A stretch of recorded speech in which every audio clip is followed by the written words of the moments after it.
I thought the hardest part of building a bakery from nothing would be the sleepless nights, the burned batches, or even the crushing debt. I never imagined it would be fighting my own mother in court over something she had absolutely zero part in creating. My name is Veronica, and this is the story of how I built $1 million bakery empire with my own 2 hands, only to have the woman who abandoned me try to rip it all away with a stack of forged documents and the audacity of someone who thinks blood relation equals ownership. It all started when I was 12 years old. I came home from school one Tuesday afternoon to find a note on the kitchen counter. Not a letter, not an explanation, just a yellow sticky note that said, "Gone to find myself. Take care of your brother. Mom." That was it. 15 years of radio silence. My dad worked double shifts at the factory just to keep us afloat. My little brother Jake was only 8, and suddenly I became his mother, his sister, his everything. I learned to cook out of necessity, starting with boxed mac and cheese and gradually working my way up to actual meals. But it was baking that saved me. I discovered it by accident when Jake's 9th birthday was coming up and we had no money for a cake. I found an old recipe book in the back of a cabinet. Ironically, it had belonged to my mother. I spent 3 days practicing with our last few dollars of grocery money until I finally made something that didn't look like a science experiment gone wrong. The look on Jake's face when he saw that chocolate cake with crooked frosting letters spelling "Happy Birthday," that was the moment I knew I'd found my calling. I started small. Baking for neighbors, then for Jake's school events. Word spread quickly in our small town. People started requesting my cookies for office parties, my pies for family gatherings. I was 15 and already running a small business out of our tiny kitchen. The money helped. Dad could finally stop working those brutal double shifts. Jake got the school supplies he needed without us having to choose between that and groceries. But more than the money, baking gave me control over something in a life that had felt completely out of control since that sticky note. I graduated high school with a 4.0 GPA and a full ride to culinary school, funded entirely by my baking business. While my classmates were figuring out what they wanted to do with their lives, I already knew. I was going to open the best bakery our town had ever seen. Culinary school was intense, but I thrived. I learned about French pastries, artisan breads, cake decorating techniques that turned desserts into works of art. I worked part-time at a high-end bakery in the city, soaking up everything I could about running a professional operation. But I never forgot where I came from, or why I was doing this. After graduation, I moved back home. Dad was getting older, and Jake was starting his senior year of high school. I could have taken a job at some fancy restaurant in New York or Los Angeles, but home was where I belonged. I spent 6 months looking for the perfect location. Most of the commercial spaces in town were either too expensive or complete disasters. Then I found it, an old bookstore that had been closed for 2 years. The space was perfect, with high ceilings, big windows, and just enough room for a kitchen, display cases, and seating area. The only problem? It was a complete wreck. The previous owner had left it in shambles. Water damage, broken fixtures, floors that looked like they hadn't been cleaned since the Carter administration. But I could see the potential underneath all that decay. I took out a loan using my car and my small savings as collateral. It wasn't much, but it was enough to secure the lease and start renovations. For the next 4 months, I practically lived in that space. I stripped wallpaper, refinished floors, painted walls, installed lighting. Dad helped when he could, and Jake pitched in after school. We did almost everything ourselves to save money. I'll never forget the day we installed the display cases. They were used, bought from a restaurant supply store that was going out of business, but when we plugged them in and they hummed to life, it felt like magic. Sweet Vero's Bakery, that's what I decided to call it. Simple, personal, and it honored the journey that had brought me here. The grand opening was on a Saturday in October. I had been baking since 3 a.m., filling those display cases with everything I knew how to make. Chocolate croissants, cinnamon rolls, apple turnovers, 3 different types of cookies, and my signature item, the same chocolate cake recipe I'd used for Jake's 9th birthday, perfected over the years. I was terrified no one would show up.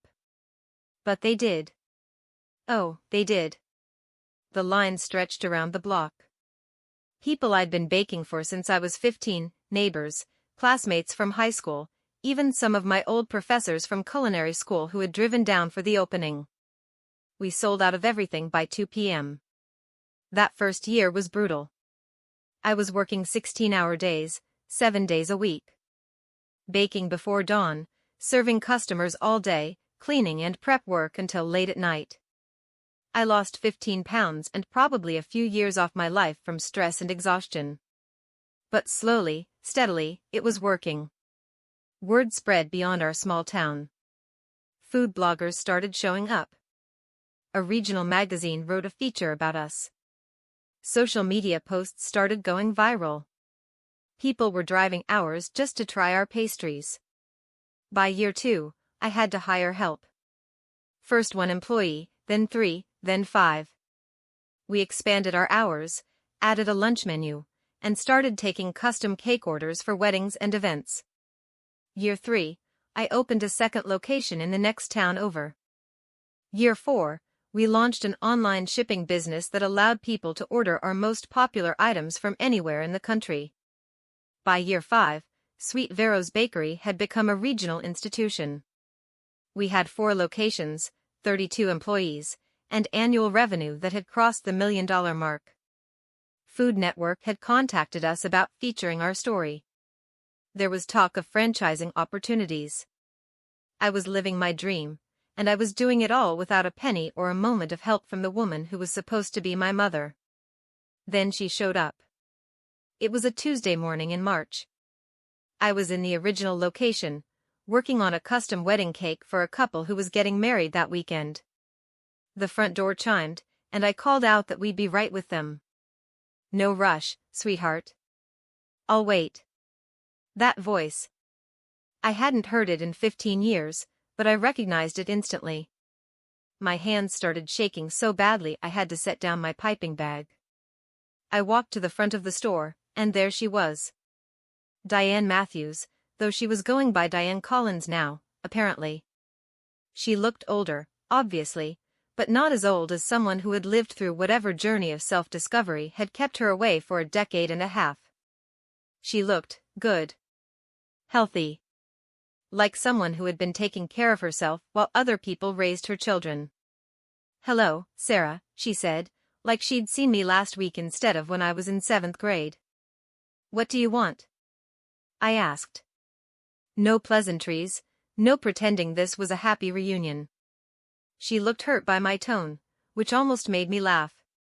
"I heard about your success. I'm proud of you." "You have no right to be proud of me." "Veronica, I know you're angry, and you have every right to be. But I'm your mother. I will always have a right to be proud of my daughter's accomplishments." I stared at her in disbelief. "Your daughter's accomplishments? You mean the daughter you abandoned with a sticky note?" Other customers were starting to stare. I led her to a corner table, not because I wanted to continue this conversation, but because I didn't want to make a scene in my own business. "I know I made mistakes," she continued once we sat down. "I was young, I was lost, I was struggling with depression and addiction issues you couldn't possibly understand. I needed to get healthy so I could be the mother you deserved." "And it took you 15 years to get healthy?"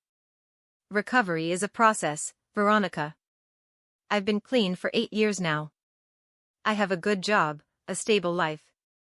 I'm ready to be part of your life again." "Part of my life?" I felt my voice rising despite my efforts to stay calm. "I don't need you to be part of my life. I built a life without you. I built all of this without you." She looked around the bakery with something I couldn't quite identify in her expression. Pride? Satisfaction? "Yes, you did," she said softly. "You built something amazing. We built something amazing." "We?" The word came out like a hiss. "Well, where do you think you learned to bake, Veronica?" That recipe book you used? Those were my recipes. My techniques that I learned from your grandmother. My creativity, my talent, flowing through you. I felt like I was going to be sick. You think because I used one recipe from a book you left behind, you're somehow responsible for all of this? I think, she said, leaning forward with a smile that was supposed to be warm but felt predatory, that talent like this doesn't come from nowhere. You got your gift from me, Sarah. This bakery exists because of the foundation I gave you. I stood up so fast my chair scraped against the floor. Get out. Veronica. Get out of my bakery. Now. She left, but not before saying, I hope you'll reconsider. Family is important, Veronica. We should be working together, not against each other. I thought that would be the end of it. I hoped it would be the end of it. I was wrong. 2 weeks later, my lawyer called. Veronica, I need you to come to my office immediately. We have a problem. David Chen had been my attorney since I'd opened the bakery. He'd handled all my contracts, lease agreements, incorporation papers. I'd never heard him panicking before. What kind of problem? The kind where your mother is claiming she owns 50% of your business. I almost dropped the phone. When I got to David's office, he had a stack of papers spread across his conference table. Legal documents, incorporation filings, bank records, and sitting on top of the pile, a document I'd never seen before. What am I looking at? I asked. According to this partnership agreement, your mother provided the initial inspiration, recipes, and guidance that allowed Sweet Vero's bakery to succeed. In exchange, she was promised a 50% stake in the business and all its profits. I stared at the document. It looked official, with letterhead and signatures and all the legal language that makes things seem legitimate. But I had never seen it before in my life. This is fake, I said. I know it's fake, David replied. You know it's fake. But proving it's fake is going to be another matter entirely. He pulled out another set of papers. She's also claiming that the original recipes you built your reputation on were stolen from her personal collection. She has what appear to be handwritten recipe cards dated from before you opened the bakery, with notes in the margins that supposedly show the development process behind your signature items. My head was spinning. How is this possible? The question isn't how it's possible, Veronica. The question is how far she's willing to take this, and how much it's going to cost you to fight her. The answer to both questions turned out to be further and more than I could have ever imagined. Over the next 3 months, Diane Collins, the woman I could barely bring myself to call mother, launched a full-scale legal assault on everything I had built. She claimed that not only did she deserve half the business, but that I owed her back profits from the 5 years the bakery had been operating. According to her calculations, I owed her approximately $800,000. She had witnesses, people I'd never heard of who were willing to testify that they remembered her talking about her baking business plans years before I'd opened Sweet Vero's. She had documentation that appeared to show she'd provided financial support for the bakery's opening, even though I had bank records proving I'd taken out loans to fund everything myself. Most damaging of all, she had somehow obtained copies of my grandmother's original recipes, the ones that had been passed down through her family and that I had legitimately built upon over the years.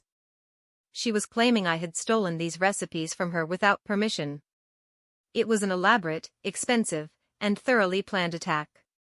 This wasn't the impulsive action of someone who had just learned about my success. She had been researching, planning, and building this case for months, maybe years. The legal bills were crushing. I was spending more on attorneys than I was making in profit. I had to take out a loan against the business just to keep fighting her in court. Worse than the money, though, was what it was doing to my reputation. Word had gotten out about the lawsuit, and suddenly there were whispers about the legitimacy of my success. Had I really stolen my mother's recipes? Was Sweet Sarah's bakery built on a lie? Sales started dropping. Employees started asking questions. The Food Network opportunity evaporated. I was watching 15 years of work crumble because of one woman's greed and manipulation. But Diane had made one crucial mistake. She had underestimated exactly how thorough I had been in documenting my journey, and she had overestimated her ability to forge a believable history. The breakthrough came when David's investigator discovered something interesting about those original recipe cards Diane had provided as evidence. The paper was wrong. Not just wrong, impossibly wrong. The recipe cards she claimed were written 15 years ago were made from paper that included synthetic fibers that weren't introduced to consumer stationery until 3 years ago. It was a small detail, the kind of thing only a forensic expert would notice, but it unraveled her entire case. Once we knew to look more carefully, other inconsistencies became obvious. The ink on the old documents matched ink from pens that weren't manufactured until after I'd already opened the bakery. The handwriting analysis showed that all the supposedly historical documents had been written by the same person in a short time period, not developed over years as she claimed. But the most damning evidence was something I discovered myself. I was going through old photos for the court case, trying to find documentation of the early days of the bakery, when I came across pictures from our grand opening day. In the background of one photo, you could see the guest book we had set up for people to sign. I still had that guest book. And when I went through it page by page, I found something that made my blood run cold. There, on page 12, was a signature I hadn't noticed before: Diane Collins, so proud of my daughter. Can't wait to see what the future holds. She had been there. At my grand opening. She had been watching, evaluating, planning even then. For 5 years, she had been keeping track of my success, waiting for the right moment to strike. The signature was dated, photographed, and completely contradicted her claims that she had only recently learned about the bakery's success. When David presented this evidence to her attorney, along with the forensic analysis of her forged documents, the lawsuit collapsed almost immediately. But I wasn't done with her. I filed a countersuit for fraud, attempted theft, defamation, and legal costs. I wanted every penny back that she had cost me, and I wanted to make sure she could never try this again with anyone else. The case went to trial 4 months later. I'll never forget sitting in that courtroom, watching my mother try to explain to a judge why she thought she deserved half of a business she'd had absolutely no role in creating. She had hired an expensive attorney, probably with the money she thought she was going to get from me, and they put on quite a performance. She talked about her struggles with mental illness and addiction. She claimed she had been trying to protect me by staying away until she was healthy. She said she had always planned to be part of the bakery, that it had been our shared dream, and that I had simply started without her. It might have been convincing if not for the mountain of evidence proving she was lying. The forensic analysis of her forged documents. The timeline showing she had been present at my opening but claimed ignorance of my success. The financial records proving I had funded everything myself.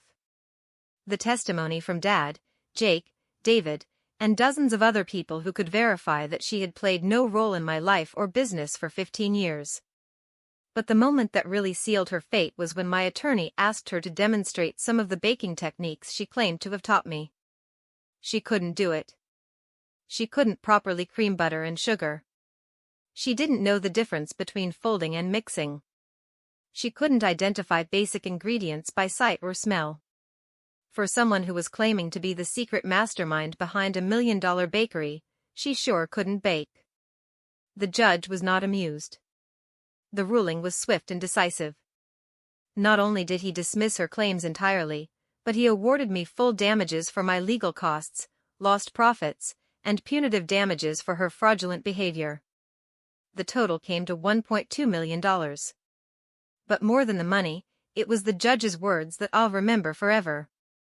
Ms. Collins, in 30 years on this bench, I have rarely seen such a calculating attempt to steal credit for another person's hard work and success.